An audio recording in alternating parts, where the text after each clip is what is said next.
yawe ugira neza ibyo ukora birahambaye nari narakumvise none ndakubonye uri yawe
usanzwe urizerwa mwami mu byo uvuga ibyo ukora biratangaje ubuntu bwawe ni busanzwe urizerwa mwami mu byo uvuga warwanye intambara Yesu nta nkuru nigeze numva ko watsinze warwanye intambara nyinshi Yesu nta nkuru nigeze numva ko watsinze nami warwanye intambara nyinshi Yesu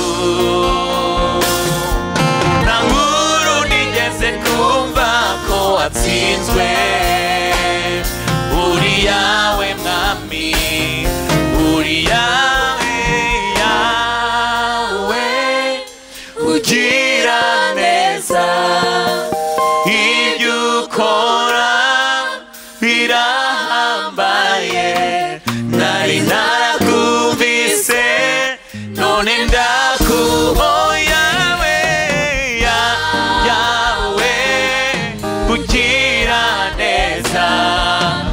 ibyo ukora birahambaye nari narabyumvise none ndakubonye uri yawe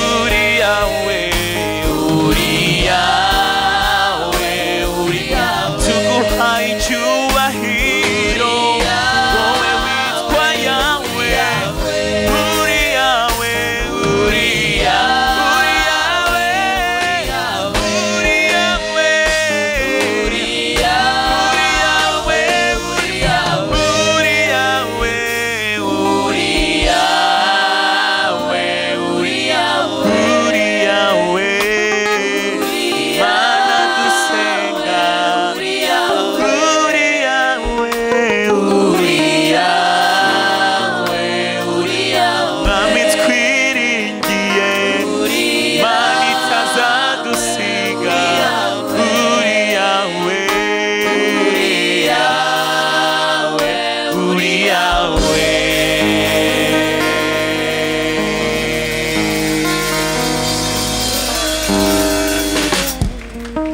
Mwami turagushima turakuzamura kuko niwe wenyine ukwiriye izina ryawe ni yawe Imana itwitaho umunsi kundi umurengezi wacu Imana itugirira neza Imana irinda imiryango yacu umwami uhindura ibyanse guhinduka imbaraga zacu ibyiringiro byacu izina ryawe ni yawe akwiriye Yesu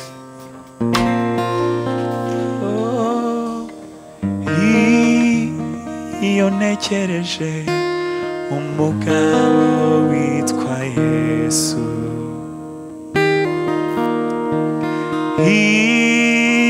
ibyo yankoreye ni byinshi cyane,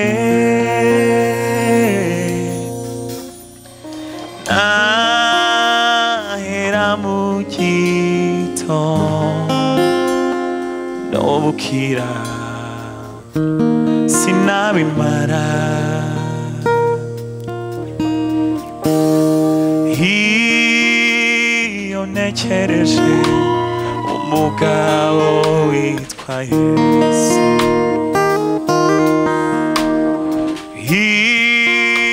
ibyo yankoreye ni byinshi cyane,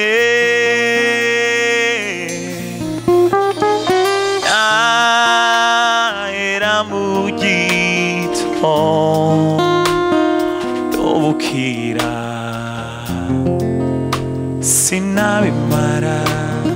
Twaririmba nayo ntekereje, iyo ntekereje umugabo witwa Yesu,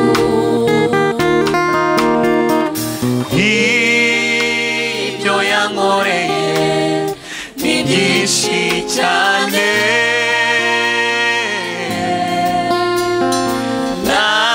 nahera mu gitondo bukira sinabimara,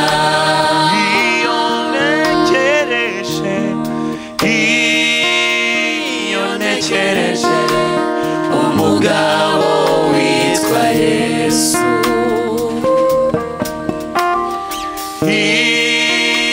ibyo yankoreye ni byinshi cyane,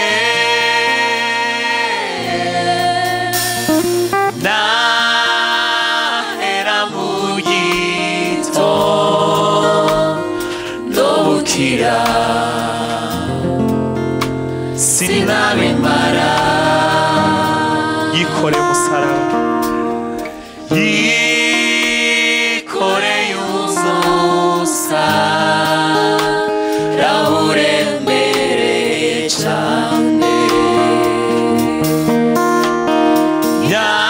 yambikwa ikamba ry'amahwa kubw'ibyaha byanjye,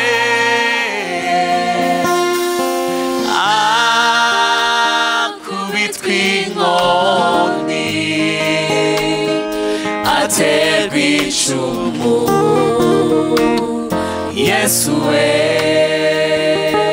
nari mu mwijima ukabije, Yesu aramurikira, nari mu mwanda uteye isoni, Yesu ankuramo,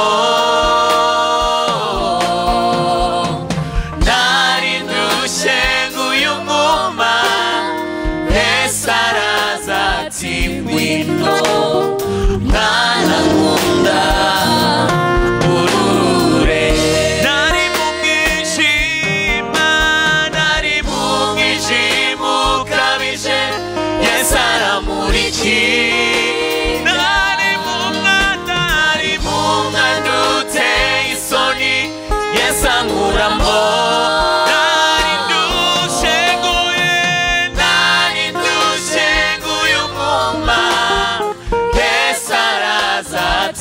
wino mwana nkunda uruhure, uruwo gushimwa n'uwo gushimwa, dushima izina rye, yambaye icyubahiro, twese tuvuge tuti Yesu n'umwami, uruwo gushimwa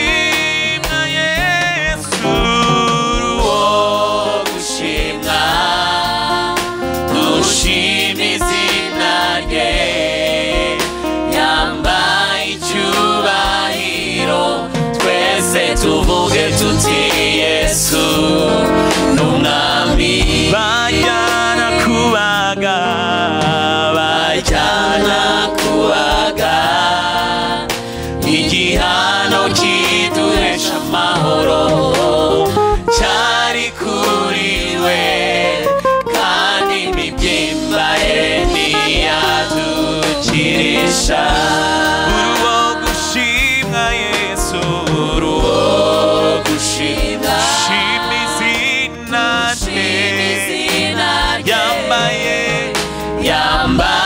icyubahiro twese tuvuge tuti Yesu n'umwami.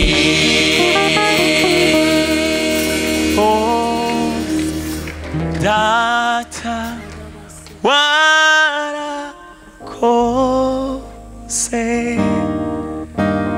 kuduha Yesu no kuduha Mwuka Wera watubera umufasha.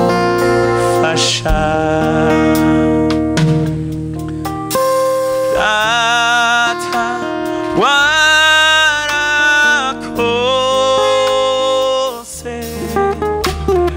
kuduha Yesu no kuduha Mwuka Wera watubera umufasha. Data warakoze, Data warakoze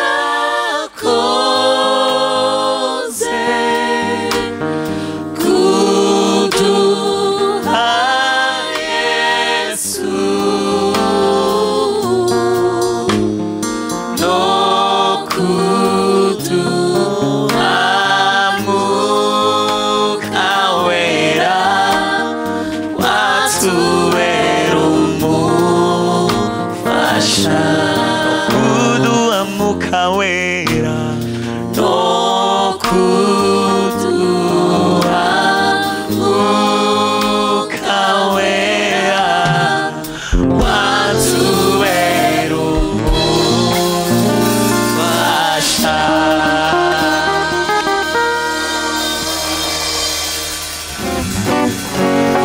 Amashyi kuri uwo mwami w'abami, uwo niwe tuzatambira, uwo niwe tuzabyinira, uwo niwe tuzahimbaza iminsi yo kubaho kwacu. Haleluya! Yesu uri umwami, turacyari imbere yawe dushima izina ryawe rikomeye mwami. Turacyavuga ngo tuzagutambira, tuzakuririmbira mwami, tuzakuramya iminsi yo kubaho kwacu ubwoko bwawe. Akira amashyi abana bawe Yesu, akira impundu z'ubwoko bwawe. Haleluya! Utugiriye neza natwe turashimye, tugarutse mu nzu yawe mwami dushima. Icyubahiro ni icyawe Yesu. Haleluya, haleluya. Yesu ashimwe cyane. Iyo niyo mana yo gutambirwa, iyo niyo mana yo kuririmbirwa. Abaririmbyi Imana ibaha umugisha mwinshi kuko kuduhesha umugisha mu nzu y'Imana. Namwe mwese Imana ibagire neza kuri uyu munsi udasanzwe. Imana ishimwe cyane. Haleluya. Ni umunsi udasanzwe, ni umunsi utarigeze ubaho. Uyu munsi wabayeho uyu munsi gusa kandi ntabwo uzagaruka. Imana ishimwe cyane. Turashaka kwakira umukozi w'Imana Mike Perezida, akaba n'umukozi w'Imana ugiye kutwigisha ijambo ry'Imana kuri uyu munsi. Reka tumwakire n'amashyi n'impundu twakira ijambo Imana yamuhaye kugira ngo aritugezeho. Imana imuhe umugisha. Haleluya. Yesu ashimwe cyane. Ndasaba abantu bicaye inyuma, usibye abari ku nkingi kubw'akazi barimo cyangwa inshingano barimo, ariko abandi rwose twakwegerana, Papa Theophile n'abandi twegerane. Ntabwo turi benshi cyane ariko Imana iri kumwe natwe, so twakwegerana kugira ngo tubane duhuje neza kandi Imana iri hagati yacu.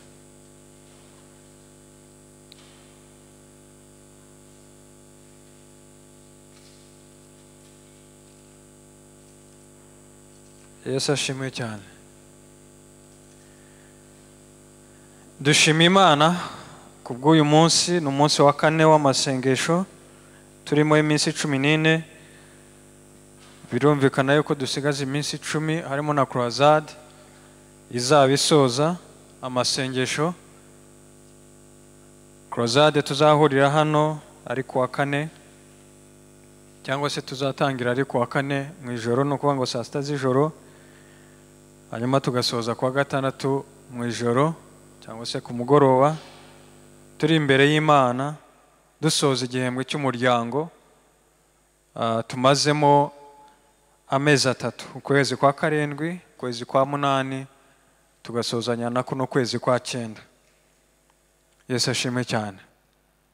Mwishimiye igihembwe cy'umuryango. Haleluya. Yadushimiye Imana nanone ko Imana tugejeje uyu munsi. Imana yatugiriye ubuntu.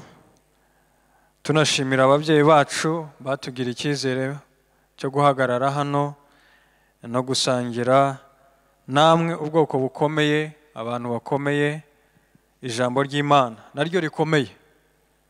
Muri ubwoko bukomeye n'ijambo rikomeye ari ryaturemye ritubeshejeho kurisangira namwe. Ibyo ndabishimira Imana cyane uko n'ubuntu bwayo bubisohoza. Kandi turashimira n'ubuyobozi bw'itorero nabwo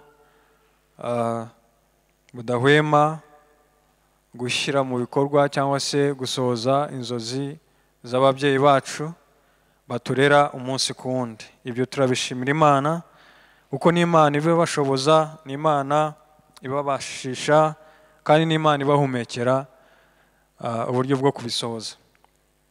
Yesu ashimwe cyane. Haleluya. Ejo ku bari bari hano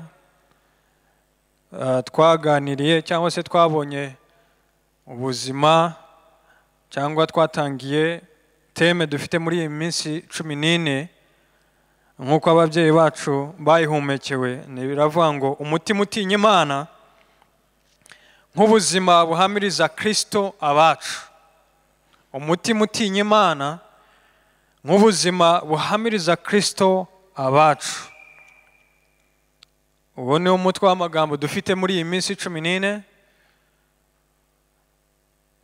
Mwumvishije uyu mutwe harimo abacu, nukuvuga ngo imiryango yacu tubana nayo, aho dukomoka ku mavuko yacu cyangwa se bavandimwe bacu tuvukana mu nyama n'amaraso. Gutunga umutima utinya Imana cyangwa umutima utinya Imana nk'ubuzima, lifestyle cyangwa imibereho yacu ya buri munsi,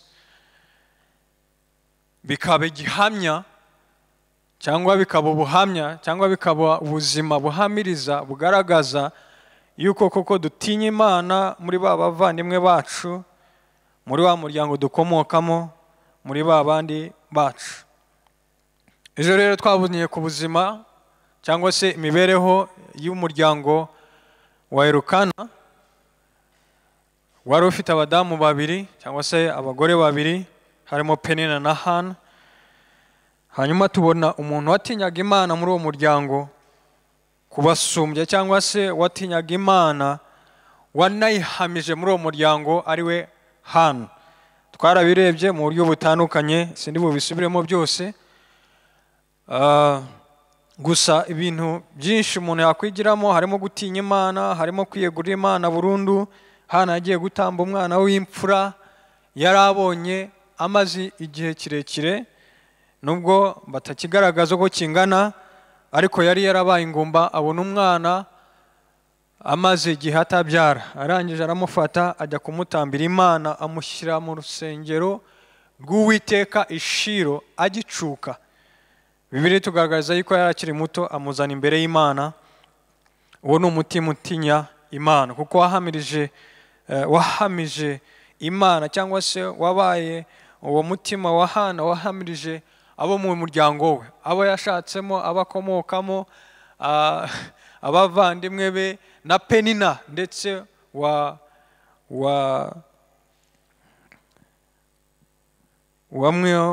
wamwishongoragaho cyangwa se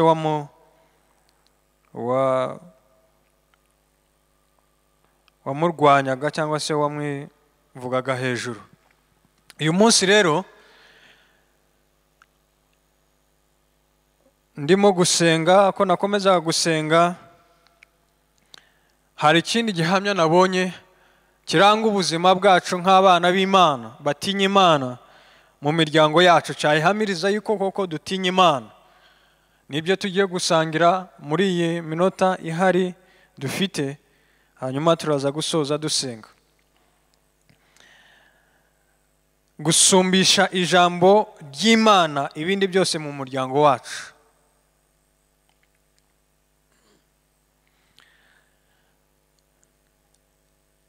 Ibyanditswe ni biriya, turaza gukomeza n'ibindi. Gusumbisha cyangwa ijambo ry'Imana gusumba ibindi byose mu miryango yacu. Gusumbisha ijambo ry'Imana, sinzi niba icyo kinyarwanda cyanjye niba ari cyo, ariko ni ijambo ry'Imana gusumba ibindi byose mu mibereho yacu nk'imiryango, not itorero. Nubwo n'itorero nabwo birimo, cyangwa se nabwo ari ngombwa, cyangwa ari bwo buzima duhamagarirwa. Reka dusome Zaburi 138 umurongo waho wa 2. Zaburi 138 umurongo waho wa 2 havuga ngo, ndasenga nerekeye urusengero rwawe rwera, shimira izina ryawe, imbabazi zawe n'umurava wawe, kuko washyirishije hejuru ijambo ryawe kurisohoza, ngo rirute ibyo izina ryawe ryose ryatwiringije. Amen. Ndasenga nerekeye urusengero rwawe rwera. Ni iyi minsi 40, ni iminsi 14, ni iyi minsi y'amasengesho turimo, kuko turasenga twerekeje imitima yacu ahera n'amaso yacu atumbereye Uwiteka Imana. Shimira izina ryawe, imbabazi zawe n'umurava wawe, kuko washyirishije hejuru ijambo ryawe kurisohoza, ngo rirute ibyo izina ryawe ryose ryatwiringije. Amen. Dusome ikindi cyanditswe, Zaburi 116. Ahangaha habayemo kwibeshya. Ni Zaburi 119 umurongo wa 89. Uwiteka, iteka ryose ijambo ryawe rihora rihamye mu ijuru. Ndasubiramo, Uwiteka, iteka ryose ijambo ryawe rihora mu ijuru rihamye. Uwiteka, iteka ryose, ibihe byose uko byaba bimeze kose rihora rihamye. Ijambo ryawe rihora mu ijuru rihamye. Dusimbuke tujye kuri 97 na 98. Haravuga ngo, amategeko yawe nyakunda ubugeni, niyo nibwira umunsi ukira. Ibyo wategetse bituma ndusha abanzi banjye ubwenge, kuko bihorana nanjye iteka. Amen. Wow. Hallelujah. Hallelujah. Bakundwa nk'abantu b'Imana, nk'abana b'Imana, nk'itorero, nk'imiryango, icyo duhamagarirwa, icyo Imana idushakaho ni ugushyira hejuru ijambo ryayo mu miryango yacu nk'abahamya ba Kristo. Zaburi 138 haratweretse yuko Imana yazamuye ijambo ryayo, yararizamuye irishyira hejuru y'ibintu byose kugira ngo risohore. Ijambo ry'Imana riri hejuru y'ibintu byose. Imana yararizamuye irishyira hejuru y'ibintu byose. Bibiliya iratubwira ngo riri no hejuru y'izina ryayo. Imana yashyize ijambo ryayo riri hejuru y'ibintu byose, yaba ari ibyaremwe yaremwe, kandi naryo ni ijambo ryabiremye. ni naryo ribibeshaho. Yewe no guhagarara hano kwanjye nawe, yaba ari wowe wicaye aho, yaba ari twebwe, yaba ari n'abandi bari muri class, yaba ari n'abari hirya no hino mu mahanga, Bibiliya iratubwira mu Baheburayo ibice byaho, igice cyaho cya mbere umurongo waho wa 3, yuko ibintu byose bifashwe n'ijambo. Haleluya. Imana yazamuye ijambo ryayo irishyira hejuru y'ibintu byose, ibiremwa, ibihumeka, ibidahumeka, ibyo mu nyanja, ibiri munsi y'inyanja. Imana yazamuye ijambo ryayo irishyira hejuru y'ibintu byose. Haleluya. Kandi ijambo ryayo riratubwira ngo iteka ryose rihora rihamye, ntago rihinduka, ntago rinyeganyezwa. Ibihe ntibirinyeganyeza, oya. Ibihe ntago birihindura, oya. Abantu twebwe turahinduka pe. Ariko ijambo ry'Imana iteka ryose rihora rihamye. Haleluya. Haleluya. Icyo Imana idushakaho rero nk'abana bayo, nk'abantu bayitinya, mu miryango yacu, aho tuba, nuko iryo jambo ry'Imana iyo yazamuye, natwe turizamura mu mibereho yacu, rikaba ryo rigenga ubuzima bwacu, imitekerereze yacu. Hano mu Gutegeka kwa 2 ibice byaho 6 turaza kuhasoma.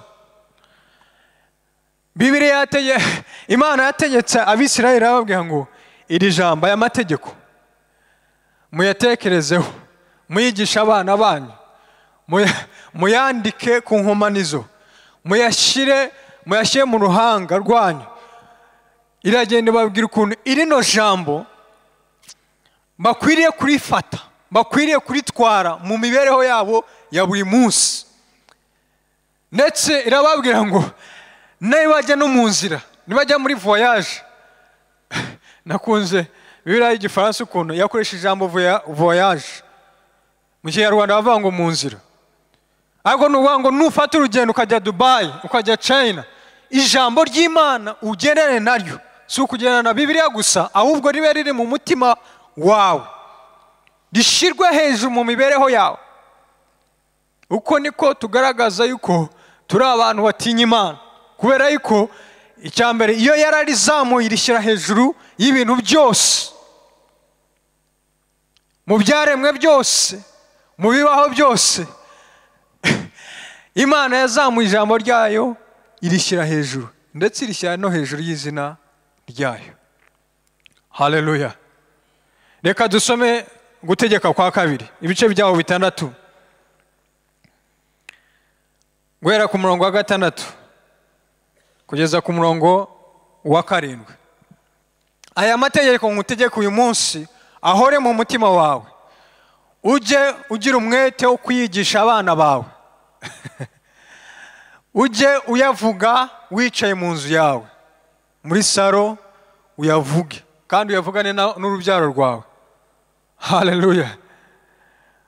Uyu munsi nazanye n'umukobwa wanjye w'imfura, afite imyaka 2. Yabwiye mama we ngo singende musize. Uyu munsi namuzanye. Icyo Imana impamagarira ni ukumwigisha amategeko y'Uwiteka. Haleluya. Ujye ugira umwete wo kwigisha abana bawe, ujye uyavuga wicaye mu nzu yawe, nuko ugenda mu nzira, nuko uryamye, nuko ubyutse. Icyo ni cyo Imana idushakaho. Murongo wa 8.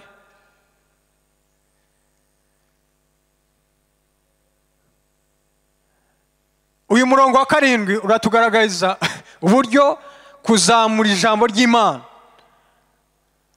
kuryigisha abawe, kurivuga uri mu nzira, kuryigisha. Ku murongo wa 8 hatubwira ngo noneho tuzarishyire no ku nkomanizo, ni ukuvuga ngo kuri porutayi yawe. Abashyitsi nibazi wawe bakirwe n'ijambo ry'Imana, Uwiteka niyo mwungeri wanjye, sinzakena. Ribe riri kuri porutayi y'inzu yawe, cyangwa se riri ku muryango w'inzu yawe, hari icyanditswe, ariyo jambo ry'Imana. Icyo ni cyo Imana idushakaho. igice cya 11 umurongo wa 19 naho hatubwira amagambo nk'ari yuko duhamagariwe gushyira hejuru ijambo ryayo mu buzima bwacu, turyigisha abana bacu, turyigisha abavandimwe bacu, turyigisha abo tuvukana, turyigisha inshuti zacu, turyigisha abo mu miryango migari. Aha iyo bavuga bacu muri uyu mutwe turimo muri iyi minsi 14, niba bavuga bacu nabo abambere nabo mu nzu tubana, abandi ni ya miryango migari.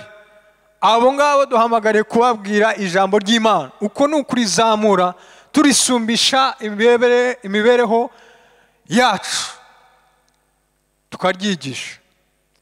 Haleluya, haleluya. Duhamagariwe gusumbisha ibintu byose mu miryango yacu, tubisumbishe cyangwa ijambo ry'Imana ribisumbe. Yesu ashimwe cyane. Haleluya. Yasumba ibintu byose gute? Nibyo hariya muri uriya murongo mu gutegeka kwa 2 bitubwira. Turitekereze, turyigisha abana bacu, turyigishe abavandimwe bacu, turyigishe abo tubana, uko ni ukurishyira hejuru. Kuko ishimira Imana kuko turi muri iri torero. Niba hariho ibintu bibiri by'ingenzi dushyira imbere, ni ibintu, icya mbere ni amasengesho, turabizi niyo turimo. Ikindi ni ijambo ry'Imana. Niyo mpamvu abenshi batari hano, kubera yuko bari mu maklasi. Hari abagiye kurangiza class 7, abari muri class 6, bose kuri 22 z'ukwezi gutaha hazaba hari graduation. Uko ni ukuzamura ijambo ry'Imana. Haleluya. Shimira Imana yuko ibyo bintu uko ari bibiri muri iri torero ryacu tubishyira imbere. Nibwo buzima bwacu. Amasengesho nibwo buzima bwacu. 40 jours twaratangiranye nazo mu kwezi kwa mbere, mu kwezi kwa gatatu iminsi 21, mu kwezi kwa gatandatu iminsi 7, ubu turi mu minsi 14, mu mpera zo kwa 10 hazaba hari iminsi 40. Ubwo ni ubuzima bw'amasengesho. Ariko ikindi kiyongeye kuri ibyo nk'abantu batinya Imana ni ugusumbisha ijambo ry'Imana ibindi byose. Niyo mpamvu mubona ababyeyi bacu badushishikariza kwiga. Nizere yuko abantu bari hano bamwe bararangije, abandi muzarangiza umwaka utaha, ariko turabashishikariza bene data kugira ngo dusumbishe ijambo ry'Imana ibintu byose mu mibereho yacu. Nuko dushishikarira kuryiga, nuko dushishikarira kuritekerezaho, nuko dushishikarira kurigenderamo. Uko niko rigenda risumba ibintu byose mu mibereho yacu. Turaza kubona ibintu bihinyuza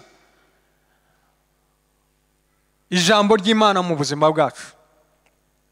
Uko dushyira hejuru ijambo ry'Imana mu buzima bwacu, niko tuba abahamya beza, cyangwa se niko tugaragaza yuko koko dutinya Imana.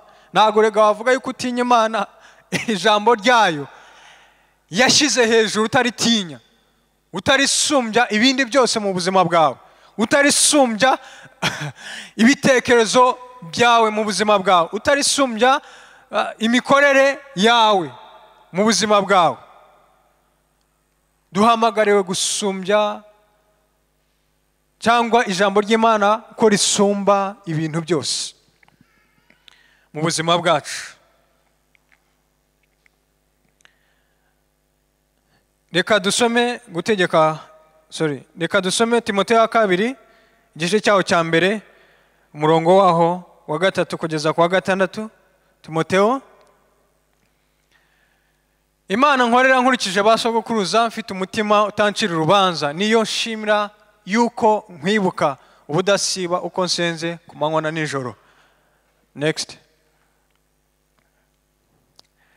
Nibuka amarira yawe nkakumbura kukureba ko nuzura umunezero.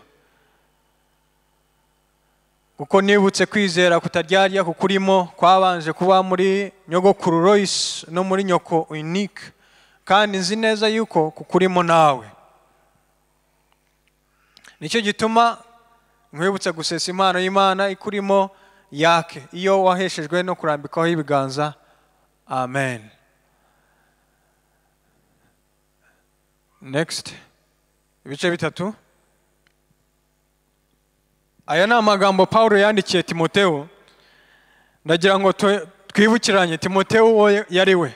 Yari ari mu muryango uriya Lois yari nyirakuru. Nyina yitwaga Unique cyangwa se Eunice. Noneho uwo muryango nabatekerejeho cyane. Uwo muryango bari bafite ubuzima babaho. Urubyaro rwabo barutozaga ijambo ry'Imana.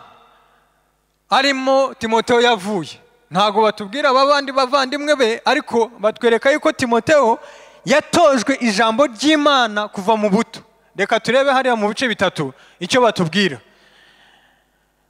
Kuva kuri nyirakuru Lois, nuko ngo Eunice nawe yatojwe ijambo ry'Imana, nawe ariraga umwana we ari we Timoteyo.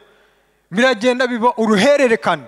Nuko ngo uyu muryango wari warashyize hejuru ijambo ry'Imana mu mibereho yabo. Ariko wowe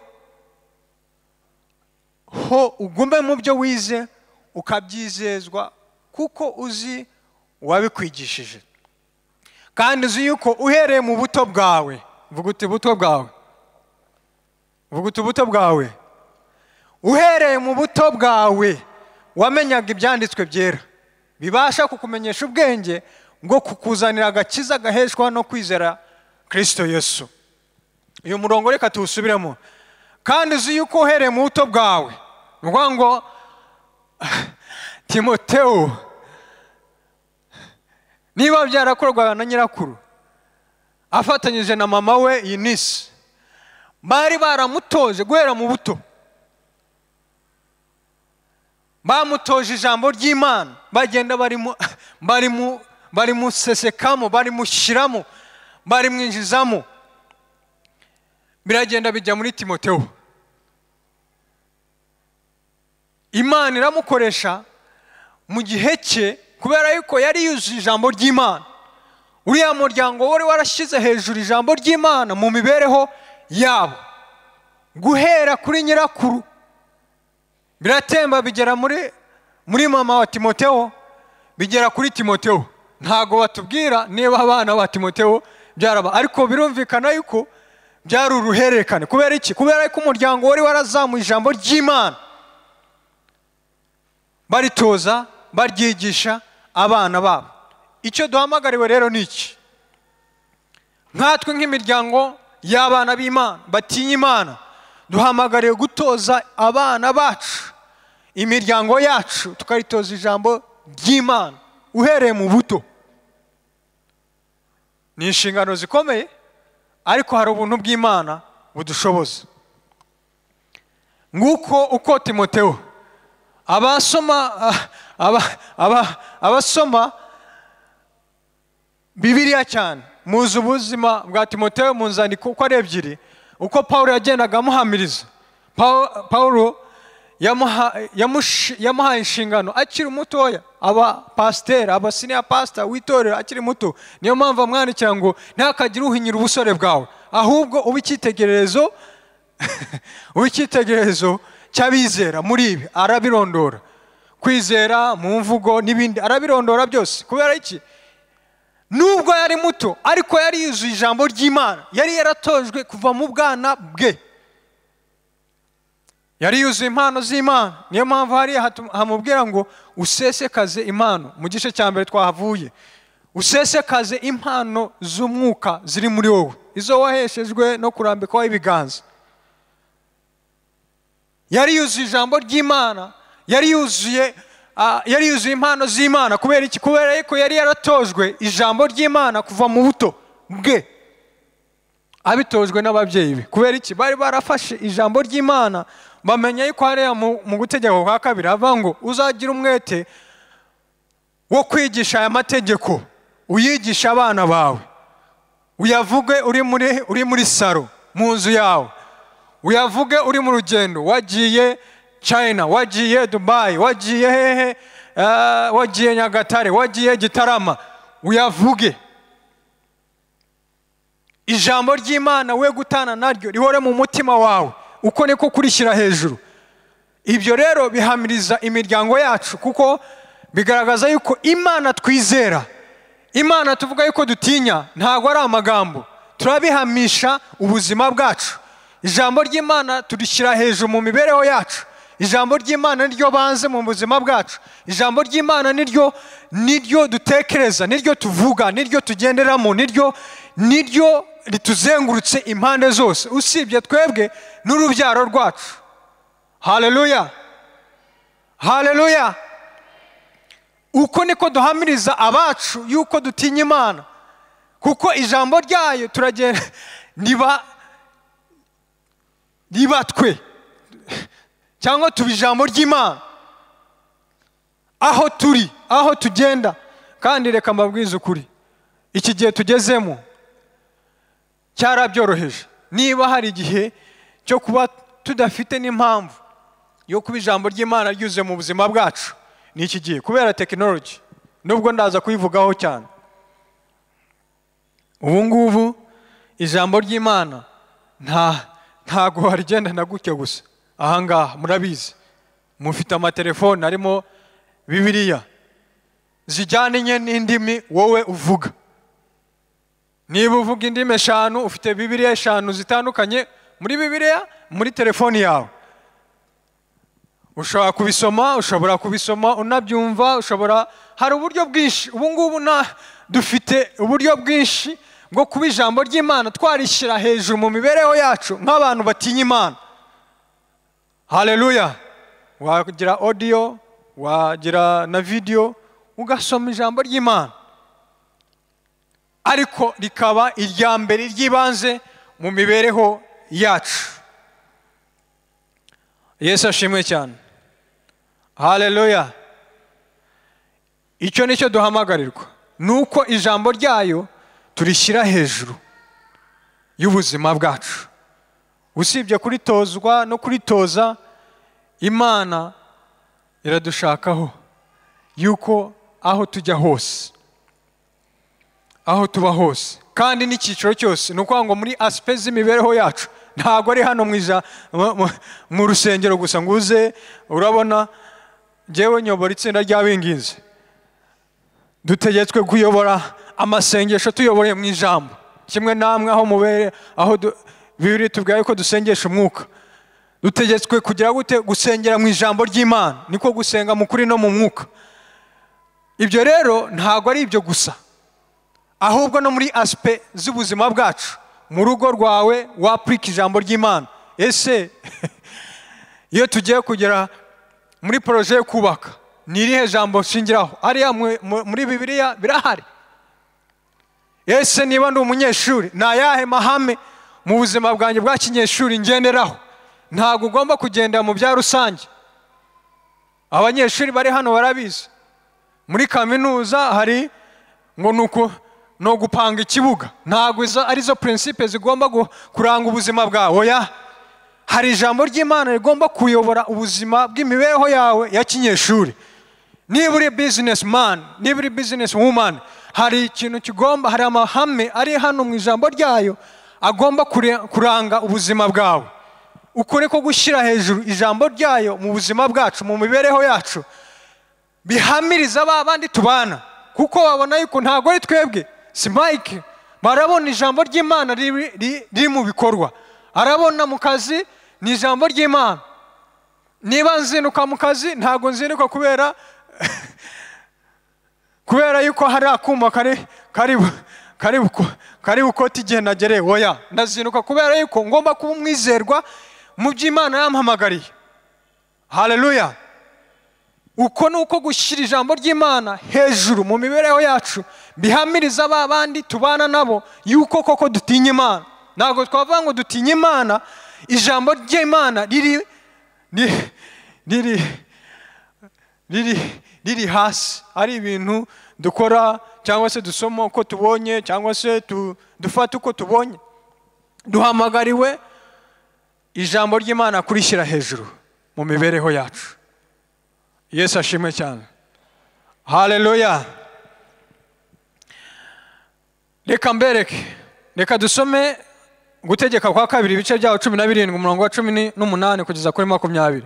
Murebe ukuntu Imana yavuze mu buryo butangaje. Abantu bamwe bagira ngo ijambo ry'Imana niryo mu materaniro, nirya hehe.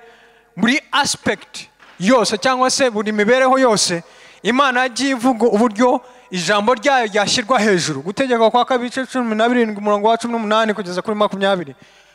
Kandi namara kwima ingoma ye aziyandikire aya mategeko mu gitabo. Nukwanga iri jambo ayakuye mu gifitwe n'umutambyi n'abatambyi n'abarewe. Komeza. Icyo gitabo azakibane ajye agisoma iminsi yose akiriho, kugira ngo yige kubaho Uwiteka Imana ye no kwitondera amategeko no kwitondera amagambo yose yibi byategetswe n'aya mategeko no kuyumvira. Umurongo wa 20. Umutima we utishyira hejuru ya bene wabo. Uyu rero ni umwami. Ibi ni iby'Imana yategetse ku bami bose, nukuvuga ngo ku bategetsi bose. Muri iyi minsi ya none turimo hariho abami baracyahari, hariho abaperezida,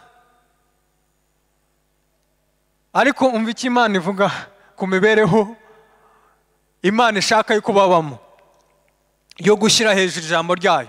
Reka twongere dusubiremo duhere kuri 18. Kandi namara kwima ingoma ye aziyandikire aya mategeko mu gitabo ayakuye mu gifitwe n'abatambye n'abarewe. Icyo gitabo azakibane ajye agisoma iminsi yose akiriho. Nukuvuga ngo mu gihe ageze muri biro ye ajye abanza asoma ijambo ry'Imana, mu gihe ataraca imanza, atarakora indi mirimo yose, umwami abanze asome ijambo ry'Imana ritekerezeho. Kandi hari isezerano Imana yavuze, nutekereza ku ijambo ryayo amanywa nijoro ukaryibwira, nibwo uzabashishwa, nibwo uzashobozwa, nibwo uzatera imbere. Niyo mpamvu Imana yategetse yuko n'abami bashyira ijambo ry'Imana hejuru mu mibereho yabo. Haleluya.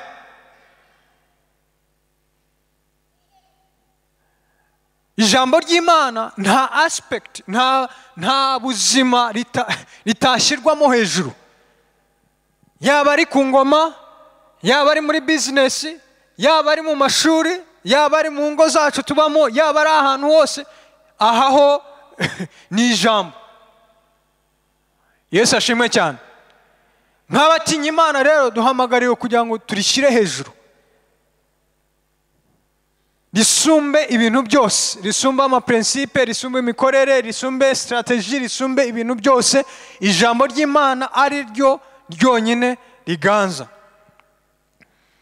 Nk'uko Imana yategetse Abisiraheli, umwami niyima azajya abana na Bibiliya, azajya asoma Bibiliya umunsi ku wundi, azajya atekereza kuri Bibiliya umunsi ku wundi, azajya asoma ijambo ry'Imana umunsi ku wundi, kugira ngo ku murongo wa 20 hariho amagambo akomeye. Umutima we utishyira hejuru ya bene wabo. Iyo yari ya papasi ya mbere cyangwa se intego ya mbere, nuko rizamutoza kutishyira hejuru, adateshuka iburyo cyangwa ibumoso ngo ave muri aya mategeko, ahubwo agume arame mu bwami bwe no we n'urubyaro rwe hagati mu Bisiraheli. Aya ni amasezerano Imana yasezeranye kuzashyira hejuru ijambo ryayo mu buzima bwe, ari mu mwanya wose, waba ari umwanya w'ubuyobozi, waba ari uko waba umeze kose, ariko apfa ko ari inshingano zo kuyobora abandi. Uhamagariwe kugira ngo ijambo ry'Imana urishyire hejuru mu mibereho yawe. Haleluya. Haleluya. Haleluya. Icyo duhamagariwe rero ni ukurishyira hejuru mu miryango yacu. Nibwo tuzaba bahamya nyakuri yuko imiryango yacu tuyihamiriza ngo ya Mana dutinya. Ntabwo ari amagambo, ntabwo ari imvugo. Oya, bazabona yuko ijambo ry'Imana niyo lifestyle, niryo tuvuga, niryo tugendana, niryo nababwiye. Ubu ngubu mwese murabizi, njya ndeba uburyo muri iyi minsi nta hantu uzi yuko n'abafite imodoka wafata Bibiliya yose audio ukayishyira muri ya radio yawe, aho wajya hose. Niyo wakufata urugendo rw'amasaha 8 ukagenda wumva ijambo ry'Imana, nta kindi wumva ari ijambo ry'Imana. Rero tools cyangwa se ibikoresho muri iki gihe tugezemo kubera tekinoloji ihari, birahari byadufasha kugira ngo ijambo ry'Imana risumbe ibindi byose mu mibereho yacu. Haleluya. Ariko bakundwa, hari ikintu kimwe maze kubona, cyangwa ibintu bimwe mwese murabizi cyangwa ngiye kubibibutsa. Hari inzitizi zitubuza kugira ngo tugere kuri ibi.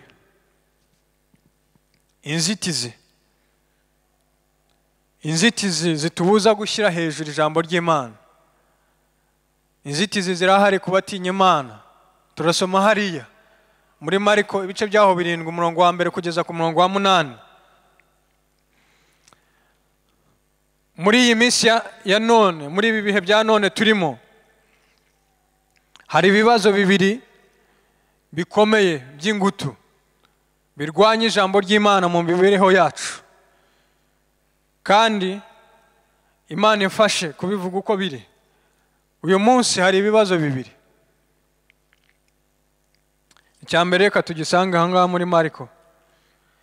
Abafarisayo n'abanditsi bamwe bavuye Yerusalemu bateraniraho ari next. Babona abigishwa be bamwe barisha ibyo kurya byabo intoki zihumanye, bisobanurwa ngo zitajabitse mu mazi. Next. Kuko abafarisayo n'abayuda bose bataryaga batabanje kujabika intoki mu mazi ngo zibe zihumanuwe, bakurikije imigenzo ya basekuruza.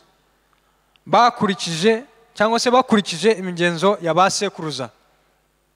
Kandi iyo babaga bavuye mu iguriro ntibaryaga batabanje kwiyibiza mu mazi ngo babe bahumanutse. Hariho n'ibindi byinshi bategetswe n'abasekuruza babo kuziririza, nko kujabika ibikombe n'inzabya n'inkono z'imiringa. Next.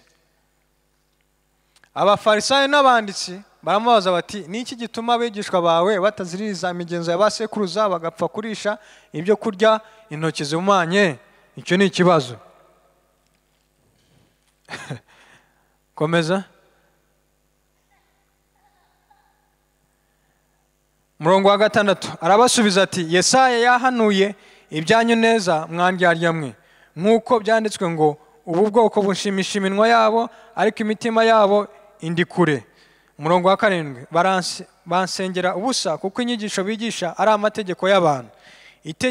Murongo wa 8 itegeko ry'Imana murirekera gukomeza imigenzo y'abantu. Murongo wa 9 kandi ati, musuzugura neza itegeko ry'Imana ngo muzirize imigenzo yanyu. Ikibazo cya mbere itorero rifite ndetse n'imiryango yacu tubamo,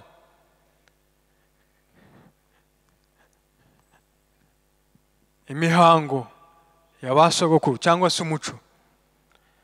Umuntu avuze umuco wakumva yuko wabaze umuco wacu ko ari umuco mwiza, umuco duhuriyeho ku Kinyarwanda, ariko buri muco wose buriya ugira imigenzo. Nibyo sibyo? Ubuzima rero duhamagare kwamo bw'ijambo ry'Imana bwo kurishyira hejuru, ngo kuryimika rikaba imibereho yacu mu buzima bwacu bwose, muri aspect zose z'imibereho yacu, kubera yuko turi Abanyarwanda, kubera ko umuco wacu ufite ibiwuranga, hari ibintu biwugonga. icya mbere ni kiriya cyari no mu bafarisayo, hariho imigenzo. noneho Yesu ku murongo wa 8 n'uwa 9 arababwira, itegeko ry'Imana muririkira gukomeza imigenzo y'abantu. Bakundwa, ntago mvuga yuko umuco wacu wa Kinyarwanda ari mubi, oya, ariko ntago tugomba gusumbisha umuco ijambo ry'Imana. Ijambo ry'Imana riri hejuru y'umuco. Haleluya. Umuco wacu tuwishimire, ni mwiza, ariko igihabanye n'ijambo ry'Imana icyo ngicyo ntago tukibamo. Ikitari ku murongo w'ijambo ry'Imana ntago tugomba kucyimika. Ibyo Yesu yabwiye abafarisayo n'abanditsi nibyo natwe duhamagarirwa kwitondera. Ntituzareke ijambo ry'Imana nk'abantu batinya Imana. Ntituzarireke ngo dufate bya bindi byo mu muco wacu tubisumbisha ijambo ry'Imana. Haleluya, haleluya. Ndasubiramo nti umuco wacu ni mwiza, ariko nk'abana b'Imana, niyo mpamvu buriya amaso yacu biriya tubwira ngo tube maso iteka. Tugomba kuba amaso no mu ijambo, ukamenya ngo umuco ni iki, ariko se ijambo ry'Imana kuko niwo mucyo utumurikira. Ese ijambo ry'Imana n'umuco ibihabanye ni ibihe? Ibihabanye ukabireka, ibigendanye biri mu murongo umwe ibyo ngibyo ukajyana nabyo, ariko ijambo ry'Imana ririyo riri priority cyangwa se ariryo ry'ibanze. Yesu ashimwe cyane. Ntuzareke ijambo ry'Imana ngo risumbe ntuzareke umuco ngo usumbe ijambo ry'Imana. Twebwe nk'abantu batinya Imana duhamagariye gusumbisha ijambo iteka ryose, ikintu cyose mu mibereho yacu. Yesu ashimwe cyane. Ibi rero biratugonga ahantu hatandukanye, ngaho ibirori, ngaho mu buzima bwacu busanzwe. Ibi ngibi biratugonga kubera umuco. Shimira Imana, dufite umuco mwiza pe, kandi shimira n'ubuyobozi bwacu bw'igihugu bashyiraho amakomisiyo yo kugira ngo agarurire umuco, wongere ugire ireme, wongere. Ni byiza cyane. Nta nubwo twabaho twitwa yuko turi abanyarwanda tudafite umuco, ariko twebwe abana b'Imana, abantu batinya Imana tugomba kurirebera, kurisuzumira, cyangwa ubuzima bwacu bugomba kuba bugengwa n'ijambo ry'Imana n'umuco. Kuko turi abanyarwanda, turi bene kino gihugu, gakondo yacu ari kino gihugu, tugomba kugendera muri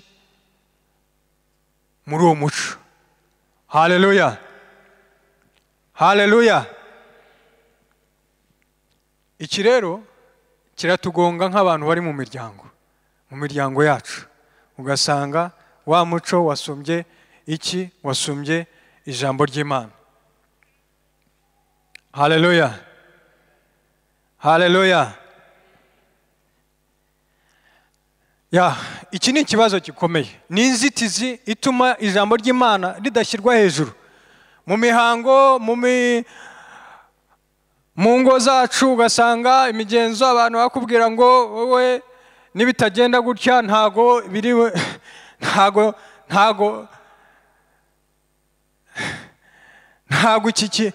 uyu muhango uri busohore, ntago ibingibi biri bukoreke. Kubera iki? Ya migenzo. Nyamara duhamagariwe nk'abana b'Imana gushyira ijambo ry'Imana hejuru mu buzima bwacu, yaba ari mu mihango, yaba ari, ndavuga imihango ya Kinyarwanda. Yesu ashimwe cyane. Iyi ni inzitizi rero tugomba kwitondera nk'abarokore, ukavuga ngo iri ni ijambo ry'Imana. Nk'umuntu utinya Imana, wavuga ngo ntinya Imana, ijambo ryayo niryo rigenga, niryo nshyize hejuru mu mibereho yacu, cyangwa se mu mibereho yanjye. Iri ngiri niryo ngomba kumvira. Aho bihabanye n'umuco, uvuge ngo ijambo ry'Imana rirasumba rihora rihamye iteka mu ijuru, rihora rihamye. Imana yarisumbishije ibintu byose, yarishumbishije n'izina ryayo riri hejuru ya byose. Niba ijambo ry'Imana risumba izina ryayo, ryasumba n'umuco wacu. Haleluya. Niba ari Imana yararifashe ikarishyira hejuru y'ibintu byose, natwe turizamure nk'abantu bagaragaza gutinya Imana mu buzima bwacu. Niba rihora rihamye, ni ukuvuga ngo mu bihe byose mu buzima bwacu rigomba nanone guhora rihamye iteka ryose. Yesu ashimwe cyane. Ntago rihinduka kubera yuko ibihe byahindutse mu muryango wacu. Imiryango yacu igomba kuba ifite amaprincipe cyangwa se amahame arigenga kandi ashingiye ku ijambo ryayo. Hari ibyagera iwawe, hari n'ibitagomba kuhagera, kubera yuko hariho amahame, hariho standard cyangwa se standard ivuye mu ijambo ry'Imana bigomba kuba iri mu muryango wawe. Yesu ashimwe cyane. Haleluya. Turi Abanyarwanda, dufite umuco mwiza rwose, tunawusengere, tunagire n'ibyo dushyira imbere, ariko nanone ijambo ry'Imana twibuke yuko Imana yarishyize hejuru mu mibereho yacu. Turishyire hejuru, turyimike, nibe ijambo rigenga imibereho yacu yose. Haleluya. Reka turebe indi nzitizi ya kabiri muri iyi minsi ya none mu buzima bwacu nk'itorero. Inzitizi ya kabiri ni technology cyangwa se ikoranabuhanga. Nimvuga ikoranabuhanga, natangiye mvuga yuko ikoranabuhanga rifite impande ebyiri. Technology has two faces. Ifite impande ebyiri. Navuga kuri twebwe. Technology kuri twebwe ni igikoresho cy'isakaza butumwa bwiza. Ni igikoresho dukoresha mu murimo w'Imana cyangwa gusohoza umurimo w'Imana n'ibindi byinshi cyane technology yadufasha. Ariko nanone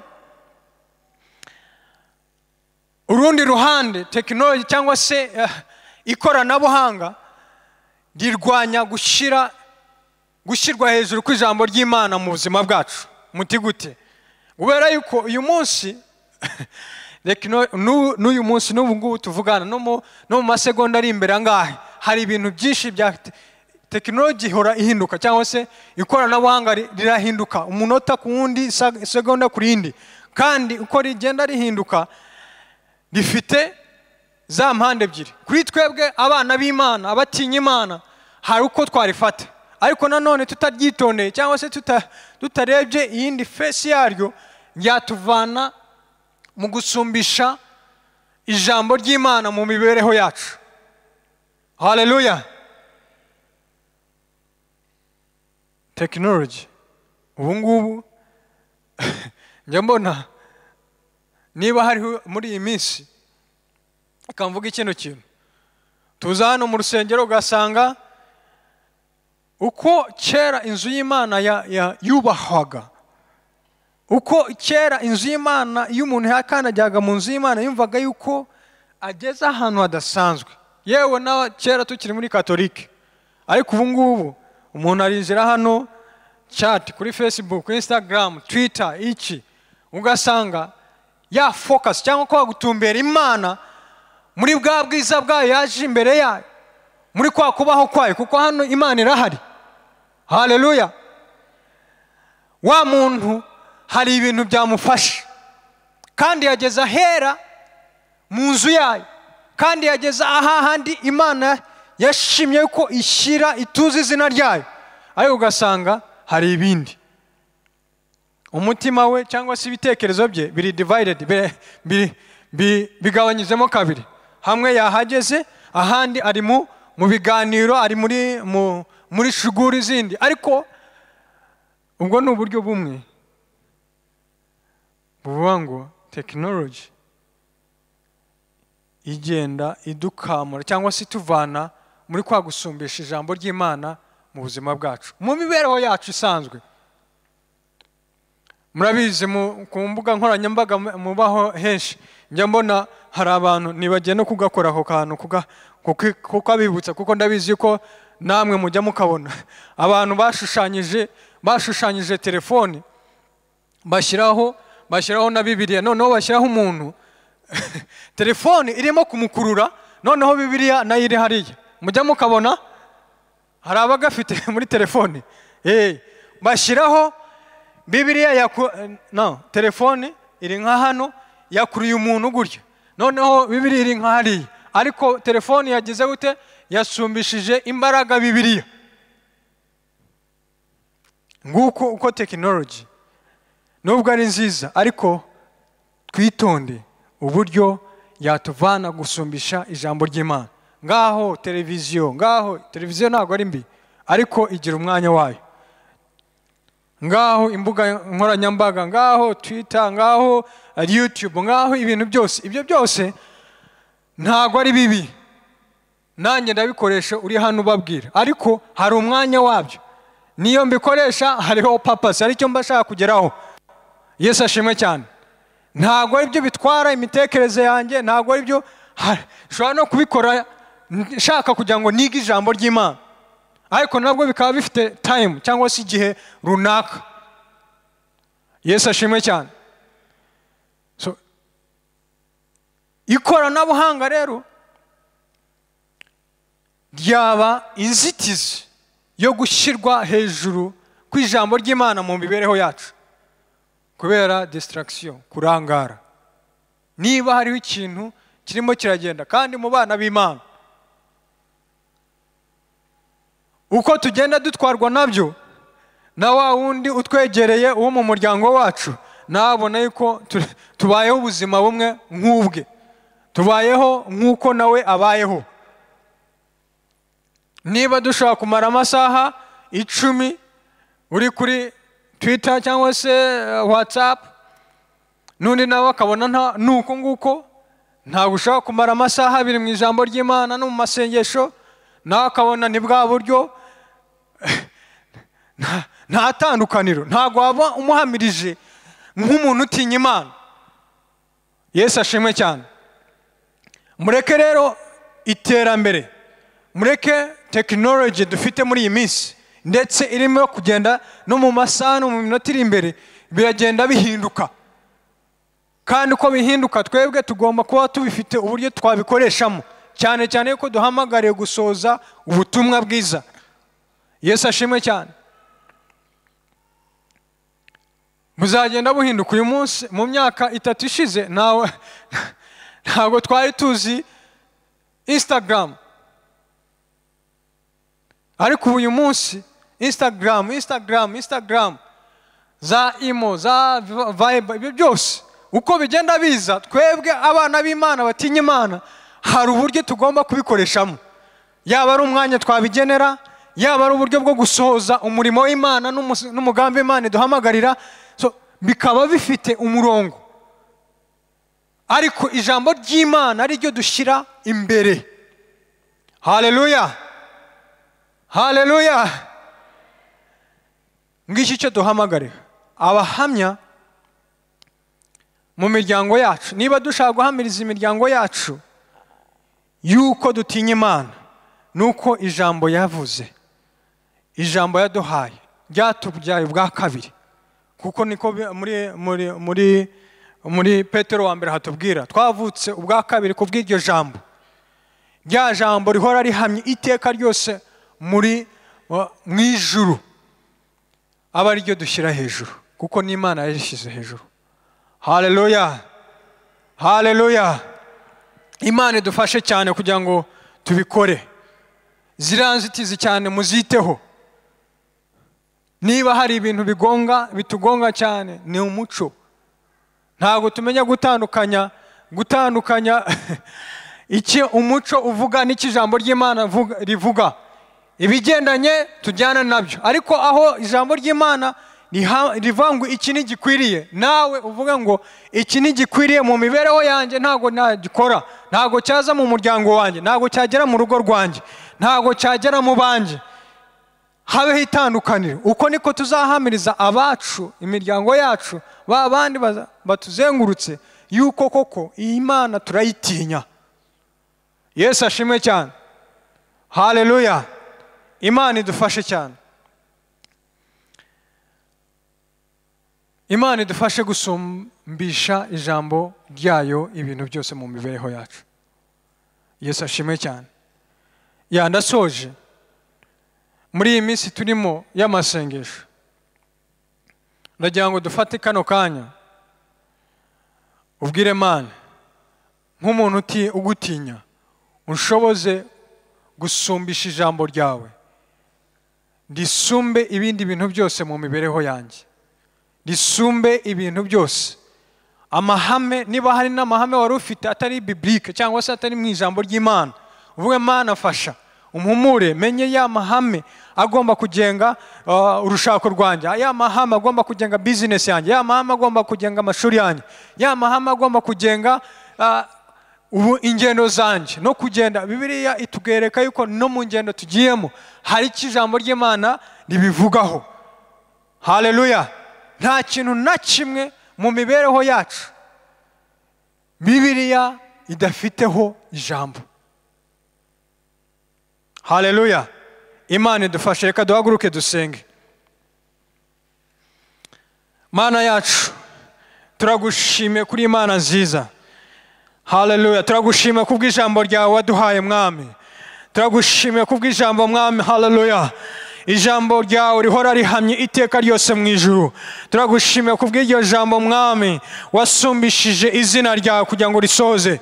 Turagushimiye Uwiteka Mwami Imana ikomeye. Iri niryo jambo twizera, niryo jambo twiga haba mu maklase. Iri niryo jambo Mwami Imana ikomeye. Haleluya. Dushishikarira iteka. Reka Mwami udufashe. Udufashe Mwami nka IRC, udufashe Mwami nka Paruwasi y'Amasoro. Mwami Imana ikomeye. Haleluya. Iri jambo rishyirwe hejuru mu mibereho yacu, rishyirwe hejuru mu miryango yacu. Turitoze abana bacu, turitoze urubyaro rwacu, turitoze Mwami haleluya bacu, abavukanye bacu, turitoze Mwami Imana ikomeye.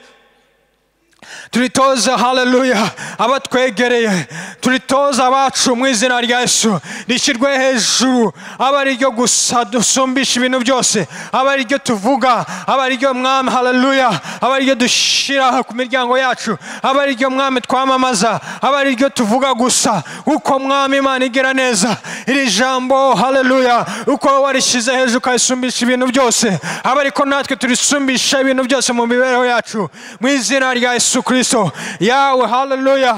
Rebo seketelebo ya baba zelebo ya basheketere, sikala baba zelebo ya baba shelebo ya baba. Mana yacu utugirire neza, utugirire neza, uwejesha amaso yacu Mwami Imana ikomeye haleluya. Tubone Mwami haleluya, tubone yuko iri jambo ari ryo rikwiye gushyirwa hejuru mu miryango yacu, mu bacu Mwami haleluya. Udushoboze, udushoboze, udushoboze. Wadutera inyota nsha, inyota yo kuryiga haleluya, inyota yo kuritekereza amanywa na nijoro mu izina rya Yesu Kristo wa Nazareti. Uwiteka Mwami Imana haleluya, utugirire neza nk'imiryango Mwami, utugirire neza nk'ubwoko bwawe mu izina rya Yesu Kristo. Yawe remo seketelebo ya baba zelebo ya baba shelebo, tugirire neza Mwami nk'ubwoko bwawe. Abagutinya Mwami dusumbisha ijambo ryawe Mwami, turisumbisha ibintu byose Mwami mu izina rya Yesu Kristo Nazareti. Yawe rebo seketelebo ya baba zelebo, rikata ya baba zelebo ya baba seketelebo. Yawe remo seketelebo ya baba shelebo. Yawe haleluya, haleluya. Tera inyota nsha Mwami, udukangure, udukangure, udukangure. Turitekereza amanywa na nijoro, tugendane naryo Mwami, haba mu ngendo, haba hose, haba amashuri Mwami, haba muri business Mwami, haba muri mu kazi Mwami, aba ariryo rishyirwa hejuru. Rebo seketelebo. Mana udufashe, uduhe inyota nsha mu izina rya Yesu Kristo Nazareti.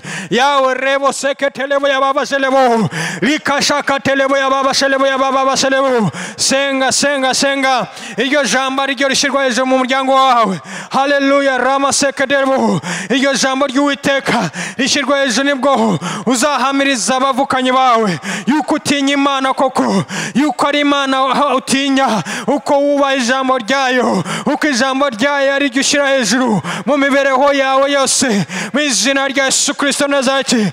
Lemo sekatala baba selebo ya baba selebo, rekete ya baba shekelebo ya baba. Mana dufashe, Mana dufashe nk'itorero, Mana dufashe nk'ubwoko bwawe. Iryo jambo Mwami, amategeko yawe tuyashyira hejuru, tuyasumbishe ibindi byose, tuyasumbishe umuco, tuyasumbishe tekinoloji, tuyasumbishe Mwami.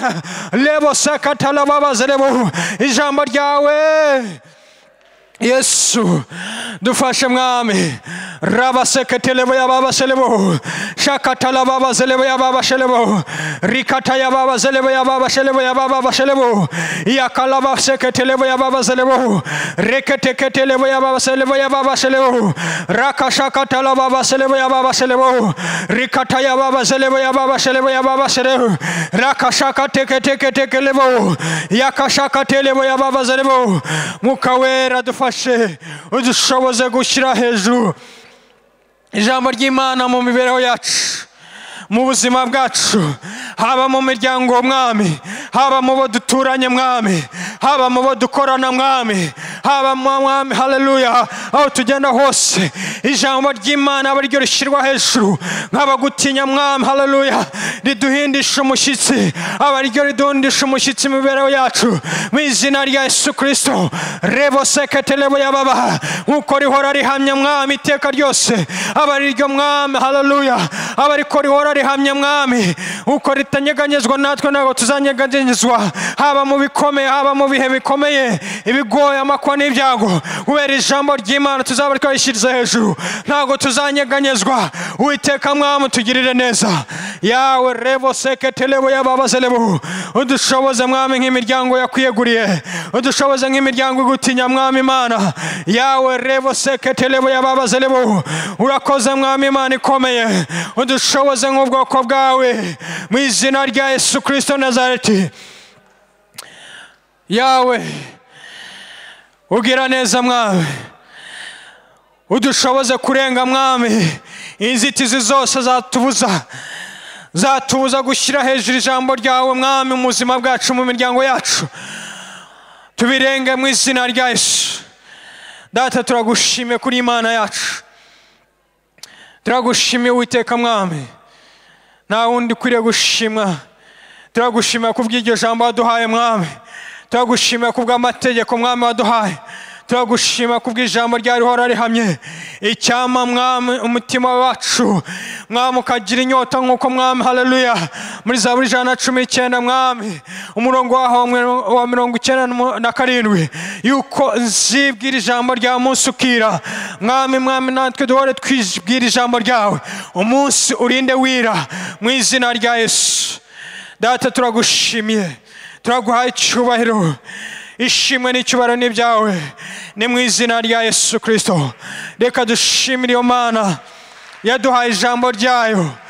Haleluya. Yaduhaye amategeko yayo kugira ngo tuyibwire amanywa n'ijoro, tuyibwire umunsi urinde wira. Yawe turagushimiye, icyubahiro n'ishimwe ni byawe. Turakwereka n'umunsi w'ejo Mwami, muri iyi minsi 14 y'amasengesho turi imbere yawe Mwami Imana ikomeye. Tukwereka imiryango yacu, ukomeze kudushoboza, ukomeze kudusukira ubuntu Mwami bwo gutinda imbere yawe, mu izina rya Yesu. Data turagushimiye, utahane natwe Mwami, utugeze mu rugo amahoro, mu izina rya Yesu. Amahoro ya Mwami, ubuntu bwa Mwami busage kuri buri muntu wese wateraniye umugoroba, mu izina rya Yesu. Amen.